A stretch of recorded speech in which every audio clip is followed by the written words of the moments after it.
to buy Santa's reindeer? Santa's reindeers. Ooh, is it 50 carats? No, nothing. They're on the house.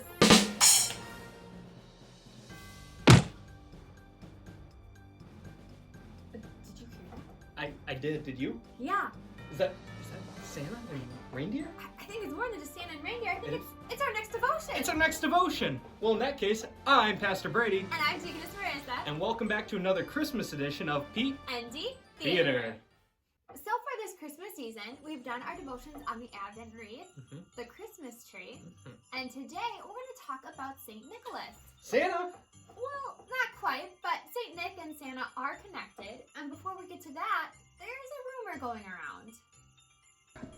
As silly as it sounds, a lot of people down south don't believe in Santa Claus. What?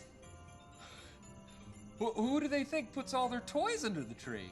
Well, there's a rumor floating around that the parents do it. That's ridiculous. I mean, parents couldn't do that all in one night. What about Santa's cookies? I suppose parents eat them too? So yes, today we are going to be talking about St. Nicholas and how we got our modern day Santa from him.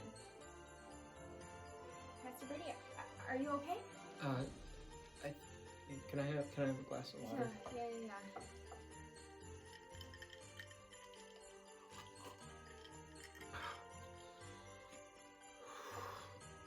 Okay, I think I'm okay. Okay. Thank you.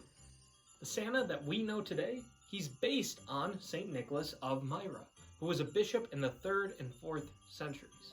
In other words, the Santa that we know today isn't the real Santa. You disgust me. How can you live with yourself? Just cool it, Zippy. You sit on a throne of lies. Even though our Santa today isn't the real Santa, they do share some similarities. That's right. You see, both Santa Claus that we know today and the real St. Nicholas of Myra, they both love to give gifts.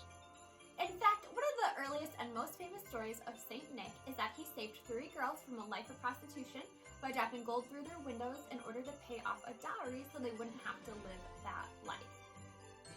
Guess what, Deaconess Marissa? What, Pastor Brady? Legend has it that St. Nick even put these bags of gold in their shoes or stockings, which is why we sometimes celebrate St. Nick's Day on December 6th by putting treats and sometimes fruits in smelly shoes and stockings. Another fun fact about Nicholas of Myra is that he was an attendee at the First Council of Nicaea, where they defended the Trinity and also defended that Jesus was true God and true man. This is also where we get our Nicene Creed that we say often on Sundays.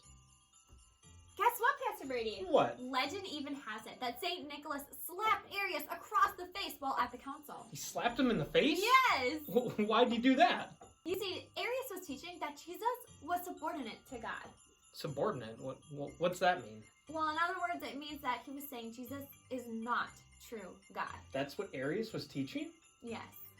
Now, I know it might sound a little bit over the top for St. Nicholas of Myra to slap a heretic like Arius in the face, but you have to understand that at the Council of Nicaea, they were defending Jesus' divinity.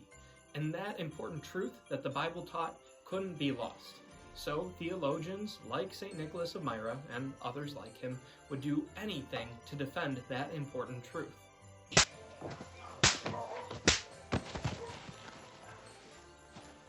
St. Nicholas did many other noble acts, but you can see from that first story we shared about his secret gift giving where our modern day Santa comes from. So you see where we get our broad picture of Santa Claus.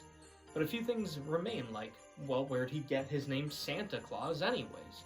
And where did he get his reindeer? And how did he get his sleigh? And other questions like that. And the truth is, we have to go to a few different places to see where those got their starts. For instance, his name, Santa Claus, comes from the Dutch pronunciation of St. Nicholas, Sinterklaas. And it's said that his reindeer come from the pagan Yule god Odin, who used to ride an 8-legged horse across the sky. Most of the rest of our details from our modern day Santa come from 2 people. Clement Clark Moore, who wrote a poem called A Visit from St. Nicholas, more commonly known as 'Twas the Night Before Christmas. The second person who helped shape our modern idea of who Santa Claus is Thomas Nast. He was an illustrator in New York who gave Santa many features that are more common today. like his big belly, his rosy cheeks, and even his address at the North Pole. And therefore, our transition from St. Nicholas of Myra to Santa Claus was complete.